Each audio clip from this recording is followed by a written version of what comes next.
The man shared with me, this successful businessman was sharing with me emails that she sent to him, letters about how she loved him, loved her mother, loved his mother, letters she wrote apologizing to him for having her little problems with her alcohol and all this other stuff. And she was being bothered by what she called psychic vampires. And the man told Dave that he told Dave and I that when he presented these strange emails and messages to the police, they were not interested in them. I mean, they got their suspects, right? These guys don't look like they weren't even from Oregon. Okay, the suspects that murdered his girlfriend aren't even from Oregon. They just came from out of nowhere. And he played for me his girlfriend's last words that she left him on the phone. And the only thing I could hear, because I was in a restaurant, was a woman in trouble whispering, "Help me, I really need you." He said that he didn't get the message in time because 10 hours later she was found shot. Her body was left in a local park. Now, when I heard this story about the dark entities that surrounded her and how she could see through their disguise and how she saw them as psychic vampires, I said to the guy, I said, "Listen," I said, "what you got here is you have a case that's far beyond the realms of what police can investigate. That's probably why the police don't want to hear about this, is because she probably was having some sort of psychic attack and that she wound up in the wrong place with these people and they ended up killing her." And he indicated to me that she knew that she was marked for death. She knew that this was going to happen to her because of those dark entities that were surrounding her and that were telling her that she was marked for death. And so I was getting a little bit of a chill because this reminded me of a story that I related when I was on Conspiracy Theory with Jesse Ventura. I think it was last year or 2 years ago. I appeared on Conspiracy Theory with Jesse Ventura, and I was talking about a book that I had read, and I wanted to present to Jesse about the reptilians. And I know that was one of the least favorite of the episodes, but still, it had impact because of the Susan Reed story, and I want to share that with you coming up. It'll make a believer out of you, believe me. 888-673-3700, and we'll be back.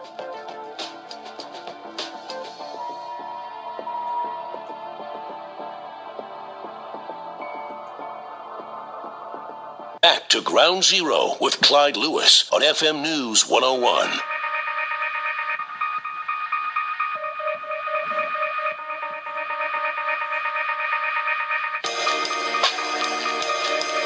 Everyone is in on the secrets, and big things are being planned. Call Clyde Lewis now. Ground Zero. Dave Paul has called in tonight to relate what his side of the story is about what happened to us today while we were having breakfast at a local eating establishment. Dave Paul, you're on Ground Zero. Thank you for calling in. I know that you're en route to another gathering, but I'm glad you called in because I wanted to relay to my audience how creepy, if not jolting, this whole encounter was with this gentleman today at breakfast. Tell the audience what your perception is or was of this encounter. Well, yes. Hi, Clyde. I was looking forward to breakfast with you, and we got there and got settled in, and we were talking along, and I noticed this guy at the next booth, and he seemed to be tuning into what you were saying, and not hard to mistake your voice. And he said, "Well, are you on the radio?" "Yes." "What's the show?" "Ground Zero."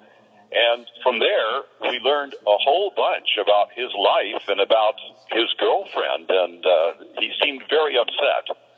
And we didn't at the time know of the high-profile case this really was. We didn't know of his background nor of his girlfriend's background. Later, as we were talking, we were picking up on who the woman was that had died.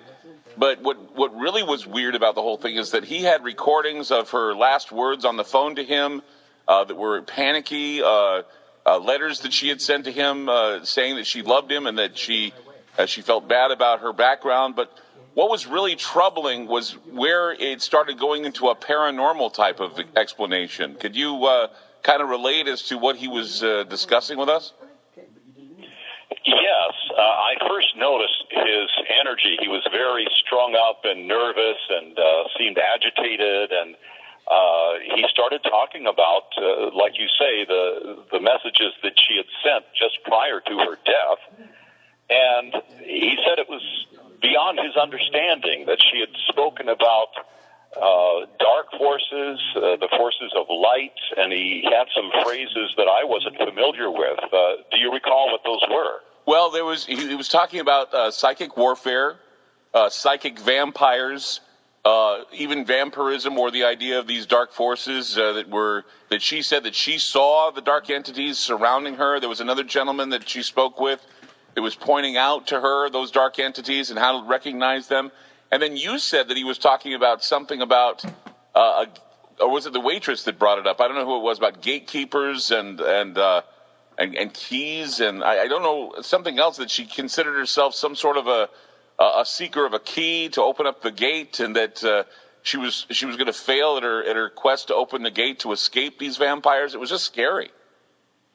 Yes, and he apparently was very upset about the people that she was hanging with, that she kept relating their lives and their world, and it scared him, and he said it was way beyond his depth to understand.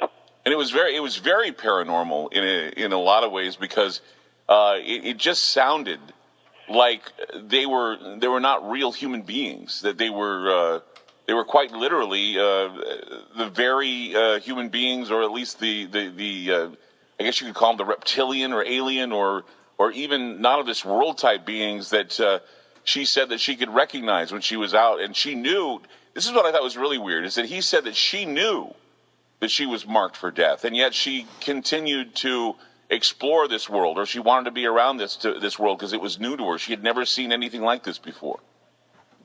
And didn't he say that her friends referred to him as a vampire? Yeah, that all of her associates started saying that he was a vampire, and that they were pointing out that he was a vampire, and that but she was saying that it was the other way around, that they were vampiric, that they were acting kind of peculiar, and that they were trying to convince her that the man she loved was a vampire, which was kind of bizarre. Yes, because he said he comes from the concrete world of things that seem real to him, and all of this was something out of science fiction. Yeah, and he couldn't believe that she was talking about this stuff, because, like you said, I mean, he did not. I mean, it was amazing, because it kind of reminded me of the movie Nightfall, when I wrote that back in the 1990s about a police officer that encounters a vampire, a real vampire, and doesn't understand anything about vampires, and so he has to go back and learn what they're about and what they do. So he goes to a library and does research, and then realizes that he has to kill the vampire. And so he has to recruit a number of his friends to do it, because he doesn't know how to go about doing it. In fact, the librarian that he asks to help him scolds him and says, "I'm not going to help you kill someone you think is a vampire." And he says, "Well, how do you know that I think he's one? I know he's one." And it was almost like that. It was like, this guy had never heard of this before. It was something that was not in his reality. And so he said that he felt lucky that I was in the room with him, because he could talk openly about this, and that I would understand, that only I would understand because of who I am and what I talk about. Well, it sounds to me like a form of mental warfare. You mean like psychological warfare or psychic warfare? Yes. Yeah, it's what it sounds like to me, and it's like I was telling you earlier about how you had your experiences with the Bhagwan Rajneesh group, and they were also a part of some psychological warfare as well.